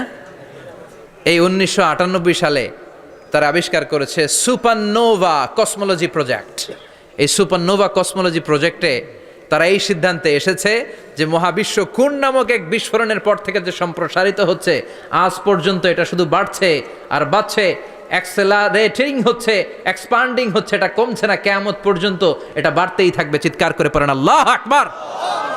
এজন্য আল্লাহ বললেন ইয়াসিন ওয়াল কোরআনিল হাকিম, বিজ্ঞানময় প্রজ্ঞাময় কোরআনের শপথ। এই কোরআনের ভেতরে আমি কসমোলজির কথা বলেছি, অ্যাস্ট্রোলজির কথা বলেছি, জিওলজির কথা বলেছি, ফিজিক্সের কথাও বলেছি। সুবহানাল্লাহ।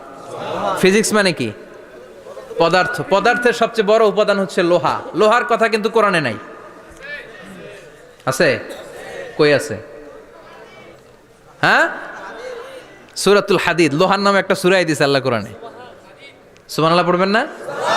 সূরার নাম সূরাতুল হাদিদ। সূরার নাম কি? চিল্লায় বলেন সূরার নাম সূরাতুল হাদিদ। হাদিদ মানে লোহা। আল্লাহ বললেন ওয়া আনজালনাল হাদিদা ফীহি বা'সুন শাদীদ।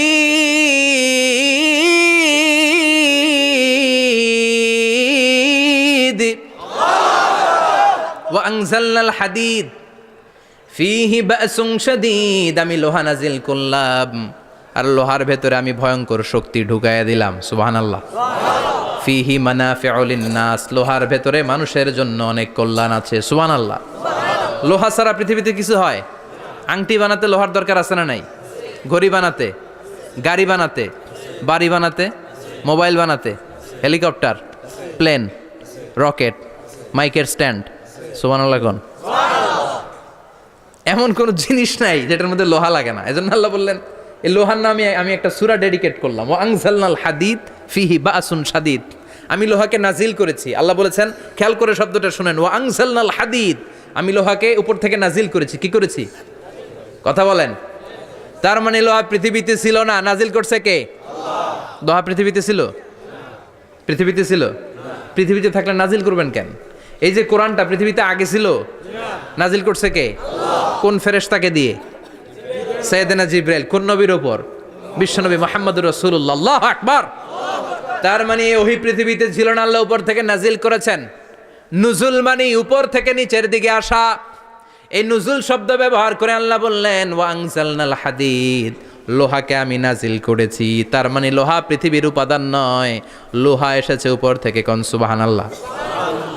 বিজ্ঞানীরা, পদার্থবিদ যারা গবেষণা করে এটাই পেয়েছেন, লোহা আসলে পৃথিবীর না। লোহা পৃথিবীতে উৎপাদন করা হয় নাই। লোহার যে মলিকিউল, অণু আছে, লোহার একটা অণু তৈরি করার মতো ক্ষমতা পৃথিবীর নাই। ইভেন এই সৌরজগতের কোনো কিছুর নাই। সূর্যের তাপেও লোহা তৈরি হতে পারে। লোহার ছোট্ট একটা অণু তৈরি করতে কমপক্ষে 1 কোটি ডিগ্রি সেলসিয়াস তাপের প্রয়োজন হয়। তার মানে এটা পৃথিবীর কোনো উপাদান নয়, এটা আনজালনাল হাদিদ। আল্লাহ বলেন মহাবিস্ফোরণের কারণে গলিত অন্য কোনো তারার ভেতর থেকে লোহার উপাদান আমি পৃথিবীর ভেতরে এনে ঢুকিয়ে দিয়েছি। তার মানে পদার্থের কথা কোরআনে আছে না নাই? সুবহানাল্লাহ কইবেন না? এরপরে বায়োলজির কথা আছে না নাই? বায়োলজিক্যাল অ্যাসপেক্ট অফ মাউন্টেন্স, কেমন করে পাহাড়ি রেঞ্জ তৈরি হলো, আছে না নাই? ওয়াজআলনাল জিবালা আওতাদা, পাহাড়কে আমি পেরেক মেরে দিয়েছি। ওমিয়া কাঠের ভেতরে যখন পেরেক মারেন, পেরেকের বেশিরভাগ অংশ কাঠের ভেতরে ঢুকে যায়, উপরে দেখা যায় সামান্য, ঠিক কিনা? তো লোহা যদি আল্লাহ পেরেক মারেন, উপরে যা দেখা যায় এটা সামান্য, আসল পাহাড় তো মাটির নিচে। সুবহানাল্লাহ কইবেন না? আসল পাহাড় কোথায়? পেরেক যদি কাঠের মধ্যে ঢুকিয়ে দেন, পুরো পেরেকটা কাঠে ঢুকে যায় না, উপরে দেখা যায় কদ্দুর? সামান্য। পাহাড়ের যা আপনি দেখেন এটা তো পেরেকের মাথা, পুরো পাহাড়টা আল্লাহ জামিনের ভেতরে গেড়ে দিয়েছেন। চিল্লায় পড়েন আল্লাহু আকবার। আবার আল্লাহ বললেন অমিনাল জিবালি জুদাদুম বিদু ওয়া হুমরুম মুখতালিফুন আলওয়ানু, আছে না নাই? ওয়া গারাবিবু সুদ, আল্লাহ বলেন নানা রঙের পাহাড় পর্বত মহাবিশ্বে আমি তৈরি করেছি। কোন পাহাড় হচ্ছে রক্তিম বর্ণের, কোন পাহাড়কে বানিয়েছি আমি কৃষ্ণ বর্ণের, কোন পাহাড়কে বানিয়েছি আমি শুভ্র বর্ণের, কোন পাহাড়ের রং কালো, কোনটা সাদা, কোনটা নীল, আছে না নাই? মহাবিশ্ব যখন তৈরি হয়েছে পৃথিবীর মধ্যে 7টা টেকটনিক প্লেট তৈরি হয়েছে। 7 tectonic plates create the mountain range on earth. পৃথিবীতে এই পাহাড় তৈরির কারণ হচ্ছে 7টা প্লেট, এগুলোরে 7 টেকটনিক প্লেট বলে। এই প্লেটগুলোর কারণে পৃথিবীতে এই রং বেরঙের পাহাড় তৈরি হয়েছে। কত রঙের যে পাহাড় আছে, আরব বিশ্বে পাথরের পাহাড়, বাংলাদেশে মাটির পাহাড়, ব্রুনাই, সিঙ্গাপুর, ইন্দোনেশিয়াতে যদি যান আরেক ধরনের পাহাড়। চায়নার একটা শহর আছে গানজু সিটি, কি নাম? এই গানজু সিটিতে একটা পাহাড় আছে রেইনবো মাউন্টেন, ওখানে 7 রঙের পাহাড় পাওয়া যায় এক জায়গায়। সুবহানাল্লাহ কইবেন না? রেইনবো মানে কি? রংধনু। রংধনুর কয় রং? কথা কন। ছোটবেলা আমরা মুখস্থ রাখতাম বেনিয়া সহকলা, বেতে বেগুনি, নিতে নীল, আতে আসমানি, শতে সাদা, হতে হলুদ, কতে কালো, লাতে লাল। সুবহানাল্লাহ নাই? মনে রাখার কি অসাধারণ পদ্ধতি। তো এই রেইনবো মাউন্টেন, রংধনুর 7 রঙের পাহাড় এক জায়গায় পাওয়া যায়। এখানে সাদা পাহাড়, এখানে সবুজ পাহাড়, এখানে নীল পাহাড়, ওখানে লাল পাহাড়, এখানে কালো পাহাড়। এই চায়নার গানজু সিটিতে আল্লাহ তাআলা 7 রঙের পাহাড় এক জায়গায় রেখেছেন। চিৎকার করে বলেন আল্লাহু আকবার। তার মানে বায়োলজির কথাও কোরআনের ভেতরে আছে না নাই? এরপর আল্লাহ বললেন কেমন করে আকাশ থেকে আমি পানি নাজিল করে, এটাও কোরআনে আছে না নাই? আমরা ছোটবেলা পড়েছি ওয়াটার সাইকেল, হাইড্রোলজিক্যাল সাইকেল, কেমন করে সূর্যের তীব্র তাপ সাগর থেকে পানিকে জলীয় বাষ্প করে উপসে নেয়, উপরে নিয়ে সেটাকে পুঞ্জীভূত করে দেয়, ঘনীভূত করে দেয়, মেঘ হয়ে যায়, সেখান থেকে ঝিরিঝিরি ঝিরিঝিরি বৃষ্টি পড়ে, আছে না নাই? আর ওই বৃষ্টির গান আমরা গাই, এই বৃষ্টি ভেজা রাতে তুমি চলে যেও না। ওই বৃষ্টি পেয়ে আল্লাহর কাছে দোয়া করে না? বিশ্বনবী বলেন রহমতের বৃষ্টির নিচে দাঁড়িয়ে কেউ যদি হাত তুলে দোয়া করে, ওই দোয়া কবুল করে কে?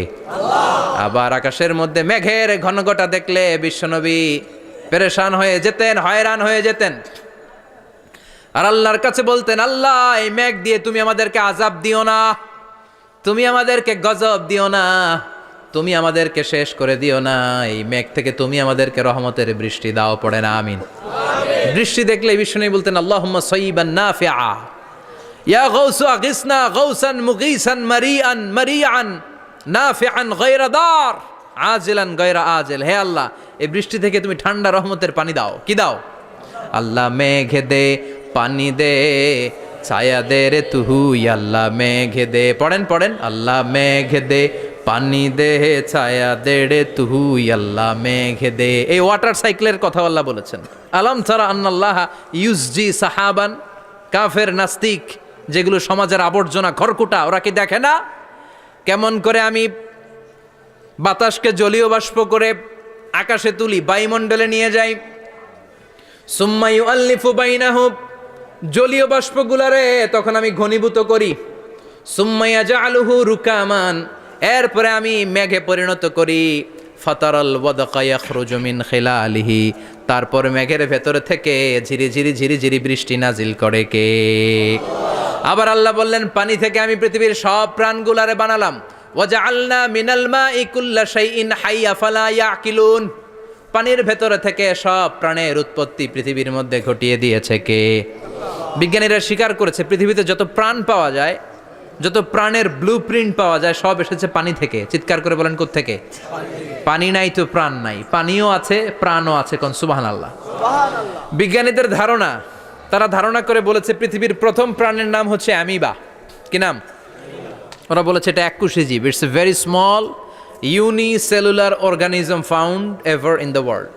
পৃথিবীতে পাওয়া প্রথম এককোষী প্রাণীর নাম হচ্ছে অ্যামিবা। এটা এসেছে শৈবালের মতো, এরপরে জুপ্লাংটন, ফাইটোপ্লাংটন, ব্যাকটেরিও প্লাংটন, একটার পর একটা স্পিসিজ প্রজাতি পৃথিবীতে ডেভেলপ করেছে। কোন সুবহানাল্লাহ। এই পানির কথা কোরআনের ভেতরে বলে দিল কে? এজন্য আল্লাহ বললেন ওয়াল কোরআনিল হাকিম, বিজ্ঞানময় কোরআনের শপথ। এই কোরআনটা বিজ্ঞানের ঠাসা, এই কোরআন আশ্চর্যের শেষ নাই, এই কোরআন কোনোদিন পুরাতন হয় না।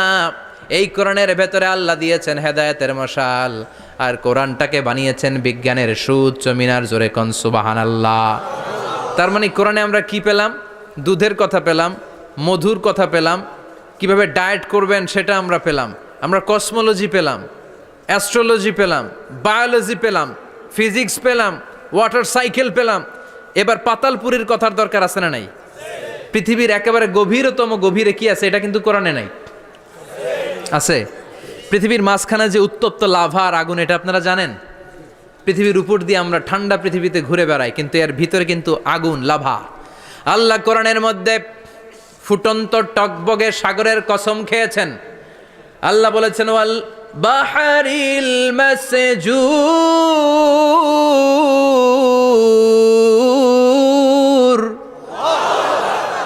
আমি কোরআনের ভেতরে ফুটন্ত টকবগে সাগরের পানির কসম খেলাম। পড়েন সুবহানাল্লাহ। সাগরের পানির ফুটন্ত টকবগে সাগরের পানির কসম। সাগরের পানি আবার ফুটন্ত হয় কি করে? পানি কি হয়? ঠান্ডা। পানি কি? কথা বলেন। আল্লাহ পৃথিবীর ভেতরকার কথা চিন্তা করে বলেছেন ওয়াল বাহরিল মাসজুর। ইউনাইটেড স্টেটস অফ আমেরিকার নেভাল একাডেমির সায়েন্টিস্টরা এই আয়াতের উপর রিসার্চ করেছে যে সাগরের ভেতরে আবার এই ঠান্ডা পানির ভেতরে আবার উত্তপ্ত আগুনের লাভা আসলো কোত্থেকে। রিসার্চ করার জন্য তারা সাগরের ভেতরে পাইপ ঢুকিয়েছে। পাইপ ঢুকাতে ঢুকাতে অনেকগুলো লেয়ার তারা পার করেছে। রূপান্তর শিলার স্তর, পাললিক শিলার স্তর, আগ্নেয়গিরির শিলার স্তর, মার্বেল পাথরের অনেকগুলো শিলার স্তর পেরিয়ে যাওয়ার পরে তারা পাইপ ঢুকানোর পরে দেখতে পেয়েছে পাইপগুলো গলে যায়। পাইপগুলো কি হয়? তার মানে ভিতরে কি আছে? গত কয়েক মাস আগে জাপানে কিছু জিওলজিস্ট, ভূতত্ত্ববিদ, তারা গবেষণা করে পৃথিবীর এক মাথা থেকে আরেক মাথায় যেতে চাচ্ছে, মানে প্রতিপাদ স্থান। বাংলাদেশের এখান থেকে ছিদ্র করলে আপনি দক্ষিণ আমেরিকার চিলির সান্টিয়াগোতে যেয়ে উঠবেন। কথা বুঝতে পেরেছেন? তার মানে বাংলাদেশের প্রতিপাদ স্থান হচ্ছে দক্ষিণ সাউথ আমেরিকার চিলির সান্টিয়াগো। আবার ইন্ডিয়া থেকে ছিদ্র করতে করতে পৃথিবীর আরেক মাথা দিয়ে উঠবেন। সুবহানাল্লাহ বলেন। এটা তারা শুরু করেছে কিন্তু এখনো সফল হয় নাই। ইউএস এর নেভাল একাডেমির সায়েন্টিস্টরা পাইপ ঢুকাতে ঢুকাতে দেখে একটা পর্যায় শেষে পাইপ আর ঢুকানো যায় না, পাইপগুলো পৃথিবীর ভেতরে যেতে যেতে গলে গলে পানি হয়ে যায়। সুবহানাল্লাহ কইবেন না? এই রিসার্চ প্রজেক্টের যিনি চিফ, উনি বললেন bring the water proof pipe from America. America থেকে ওয়াটার প্রুফ পাইপ নিয়ে আস। আমার এমন পাইপ লাগবে গবেষণা করার জন্য যে পাইপ আগুনে জ্বলে না। ওয়াটার প্রুফের মধ্যে আগুন লাগালে আগুন ধরবে? বুলেট প্রুফে বুলেট মারলে বুলেট ঢুকবে? মাননীয় প্রধানমন্ত্রী শেখ হাসিনা যে গাড়িতে করে চড়ে, এটা বুলেট প্রুফ কার? গুলি মারলে ঢুকবে? আবার গুলি মারতে যায় না, 14 গোষ্ঠী উদ্ধার করে ছাড়বে আপনার, খবরদার। তো আমেরিকা থেকে ফায়ার প্রুফের পাইপ নিয়ে আসা হলো। নেভাল একাডেমির চিফ সায়েন্টিস্ট পাইপ ঢুকাতে আরম্ভ করলেন। ঢুকাতে ঢুকাতে পৃথিবীতে কিন্তু অনেকগুলো স্তর আছে। এই যে বালু মাটি, সব কিন্তু বালু মাটি নয়। আপনি খুঁড়তে খুঁড়তে পেয়ে যাবেন পাললিক শিলা, এরপরে রূপান্তরিত শিলা, এরপরে মার্বেল পাথরের শিলা, এরপরে শুরু হবে গরম আগ্নেয়গিরির শিলা। ওই শিলার ভেতরে এমন আগুন আল্লাহ রেখেছে, ওই নেভাল একাডেমির সায়েন্টিস্টরা ফায়ার প্রুফের পাইপ ঢুকাতে ঢুকাতে একটা লেভেল যাওয়ার পরে দেখে যে ফায়ার প্রুফের পাইপও গলে গলে মুহূর্তে পানি হয়ে যায়। তার মানে ভেতরে এমন আগুন আল্লাহ রেখেছে, ওই আগুনের তুলনায় পৃথিবীর আগুনের মতো নয়। ওই আগুনটাই জাহান্নামের আগুন। আবার বিজ্ঞানীরা গবেষণা করে ওই আগুনের মধ্যে মানুষের চিৎকার শুনেছে। এজন্য হাদিসে এসেছে আল্লাহর ওলিরা, মুমিন বান্দারা মারা গেলে তাদের রূহগুলো আকাশে চলে যায়, ইল্লিনে চলে যায়। আর কাফের মুশরিক আর নাস্তিকগুলো মারা গেলে তাদের আত্মাগুলো পৃথিবীর মাঝখানে সিজ্জিনে চলে যায়। ওই সিজ্জিনের ভেতরে আগুন আছে না নাই? চিল্লায় বলেন। তার মানে পাতালপুরীর কথাও আছে, সাগরের কথাও আছে, আকাশের কথাও আছে। কেমন করে দুনিয়াতে আমরা আসলাম সেটাও আছে। এমব্রয়োলজি, ভ্রূণ তত্ত্বের কথা কোরআনে আছে না নাই? পৃথিবীতে আল্লাহ কয়েক সিস্টেমে মানুষ বানালেন। সৈয়দনা আদমকে বানালেন, মাও নাই বাবাও নাই। সৈয়দনা আদম আলাইহিস সালামের বাবার নাম কি? মায়ের নাম কি? মাও নাই বাবাও নাই। আবার সৈয়দনা ঈসা আলাইহিস সালামকে আল্লাহ তৈরি করলেন, শুধু মা আছে বাবা নাই। আবার আমাদের সবাইকে আল্লাহ বানালেন, মাও আছে বাবাও আছে, ঠিক কি না? এরপরে ছোট্ট এক ফোঁটা নাপাক থেকে আল্লাহ আমাদেরকে বানালেন। এই এক ফোঁটা বীর্যের মধ্যে যে প্রাণ আছে, এটা দুইজন বিজ্ঞানী আবিষ্কার করেছে। লিয়েন হুক মাইক্রোস্কোপ যন্ত্র দিয়ে তারা বীর্যের মধ্যে, স্পার্ম ড্রপের মধ্যে গবেষণা করে পেয়েছে যে ওখানে কি যেন নড়ে। ওই এক ফোঁটা ড্রপের মধ্যে কি যেন নড়ে। সেখান থেকে ওরা আবিষ্কার করেছে স্পার্মের ভেতরে, শুক্রাণুর ভেতরে প্রাণের অস্তিত্ব আছে। এক ফোঁটা স্পার্মে, এক ফোঁটা বীর্যের মধ্যে 20 কোটি যদি শুক্রাণু না থাকে, ওই স্পার্ম থেকে আল্লাহ বেবি দেয় না, সন্তান দেয় না। সুবহানাল্লাহ কোন? এজন্য আল্লাহ বললেন, হাল আতা আলাল ইনসানি হিনুম মিনাদ দাহরি লাম ইয়াকুন শাইআম মাযকুরা। ও মানুষ, কেন এত অহংকার করো? নজর করে তোমার জীবনের শুরুটার দিকে একটু তাকাও। কি ছিলা তুমি? এক ফোঁটা নাপাক পানি, একটা স্পার্ম ড্রপ থেকে এসেছো। ইয়াখরুজু মিন বাইনিস সুলবি ওয়াত তারায়েব, বাবার পৃষ্ঠদেশ থেকে মায়ের গর্ভদেশের মধ্যে তোমাকে নিয়ে গেল কে? সেখান থেকে ফি যুলুমাতিন সালাস, 3টা প্যাকেট দিয়ে মায়ের পেটের মধ্যে তোমাকে প্রিজার্ভ করলো কে? আল্লাহ প্রত্যেকটা স্টেজ কোরআনে বলে দিয়েছেন। ফি যুলুমাতিন সালাস, 3টা অন্ধকার প্রকোষ্ঠে আল্লাহ আমাদেরকে প্রিজার্ভ করেছেন। মায়ের ভুলের একটা প্যাকেট, মায়ের জরায়ুর একটা প্যাকেট, আবার মায়ের পেটের একটা প্যাকেট। ওই প্যাকেটের ভিতরে পৃথিবীর কোনো কবিরাজের কবিরাজি কাজে লাগছে? ডাক্তারের ডাক্তারি? কোন কবিরাজ আম করে খাওয়াইছে? চিল্লায় বলেন তিনি কে? এরপর আল্লাহ বললেন ফি যুলুমাতিন সালাস, ওটা অন্ধকার ছিল। যেই টেম্পারেচারে রাখলে তুমি সুস্থ থাকবা, যেই টেম্পারেচারে রাখলে তুমি আস্তে আস্তে বড় হতে পারবা, সেখানে আমি রাখলাম। সেখান থেকে আমরা হয়ে গেলাম জিমেট, সেখান থেকে জাইগট, তারপরে ইমব্রয়ো, তারপরে ফেইটাস, ল্যাটার স্টেজ। প্রথমে ছিলাম ইনিশিয়াল স্টেজ, তারপরে ল্যাটার স্টেজ, আমরা বড় হতে লাগলাম। আল্লাহ আমাদেরকে হার্ট দিলেন, সিস্টনিক ডায়াস্টনিক, অলিন্দ নিলয় শুরু হয়ে গেল। রুহুর ফুৎকার আমাদের হৃদয়ে ভরে দিল কে?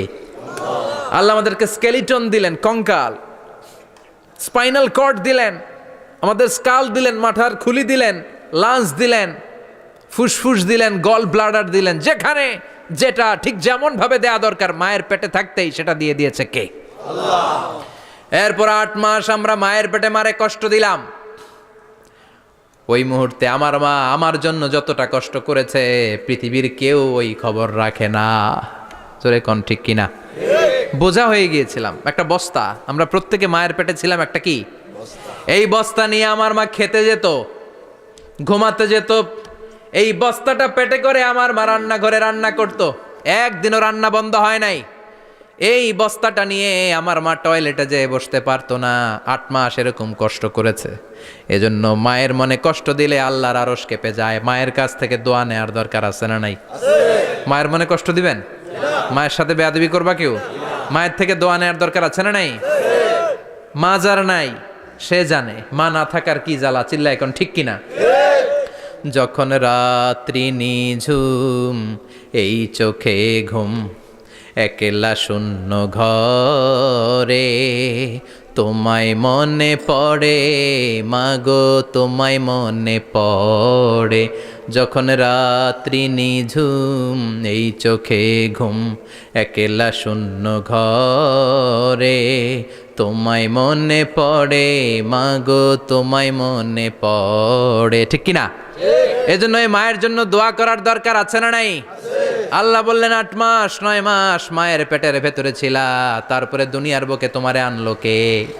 ছোট্ট নাপাক ছিলাম, এই ছোট্ট এক ফোঁটা পানি থেকে আমাদেরকে বড় করছে কে? আল্লাহ। তার মানে এমব্রয়োলজি, ভ্রূণ তত্ত্বের কথা কোরআনের ভেতরে আছে না নাই?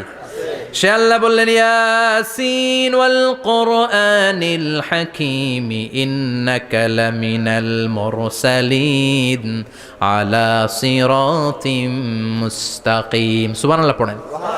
আল্লাহ বললেন ইয়াসিন, এরপরে বললেন আল কোরআনিল হাকীম, প্রজ্ঞাময় কোরআনের শপথ। বিশাল একটা শপথ কেটে আল্লাহ বললেন ইন্নাকা লামিনাল মুরসালিন আলা সিরাতিম মুস্তাকিম। ইন্নাকা লামিনাল মুরসালিন, অবশ্যই অবশ্যই নবী হে আপনি রাসূলদের অন্তর্ভুক্ত। চিল্লা এখন সুবহানাল্লাহ। তিনি যে রাসূল এটার সার্টিফিকেট এই আয়াতে দিয়েছে কে? এরপর আল্লাহ বললেন আলা সিরাতিম মুস্তাকিম, ও নবী আপনি সিরাতুল মুস্তাকিমের উপর আছেন। যেই দোয়াটা প্রতিটা নামাজের মধ্যে প্রতিদিন প্রত্যেক রাকাতে সূরা ফাতিহাতে আমরা পড়ি, ইহদিনাস সিরাতাল মুস্তাকিম। ও Allah, show us the right path, show us the correct path, আপনি আমাদেরকে সোজা পথ দেখান। আল্লাহ এখানে সার্টিফিকেট দিলেন, নবী গো লক্ষাধিক পয়গম্বর যে আমি পেয়েছি তাদের শ্রেষ্ঠতম রাসূল করে আমি আপনাকে প্রেরণ করেছি। আর হেদায়েতের সুউচ্চ মশাল দিয়ে আমি আপনাকে সিরাতুল মুস্তাকিমের উপর রেখেছি। চিল্লায় পড়েন আল্লাহু আকবার। এই জন্য এই বিজ্ঞানময় কোরআনের সাথে নিজেদের সম্পর্ক বাড়ানোর দরকার আছে না নাই? সেজন্য কোরআনের সাথে আমাদের সম্পর্ক বাড়াতে হবে, নিজে কোরআন পড়তে হবে, কোরআন বুঝতে হবে, কোরআনের উপর আমল করতে হবে। রাজি আছেন তো? এটাই হচ্ছে সূরাতুল ইয়াসিনের শিক্ষা। আল্লাহ আমাদের সবাইকে কথাগুলো বুঝার ও আমল করার তৌফিক দান করুক। আমরা পড়ি আমিন। আরো জোরে পড়েন আমিন। যতগুলো কথা বললাম কোরআন থেকে আলোকিত করার জন্য আল্লাহ তাআলা যে মেসেজগুলো আমাদেরকে কোরআনের ভেতরে দিয়েছে, এই মেসেজ থেকে আমরা যেন নিজেদেরকে, সমাজকে আলোকিত করতে পারি। আল্লাহ তুমি তৌফিক দাও। আরো জোরে পড়েন আমিন। সুবহানাকাল্লাহুম্মা বিহামদিকা আশহাদু আল্লা ইলাহা ইল্লা আনতা আস্তাগফিরুকা ওয়া আতুবু ইলাইক।